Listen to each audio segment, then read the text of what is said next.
satu-satunya amalan yang Allah tidak akan tolak adalah selawat.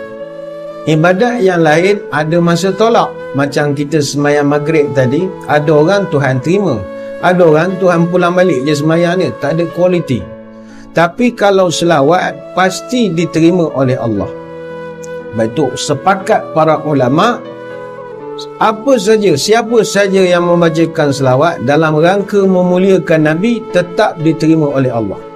Betul, ada satu syair Arab menyebut, adimis salata ala Muhammadin faqbuluha hatman bighairi taraddudin a'maluna bainal qabuli wa raddiha illa salata ala Nabi Muhammadin.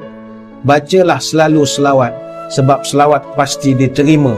Adapun amalan-amalan lain mungkin diterima dan mungkin ditolak, kecuali selawat, kerana selawat pasti diterima.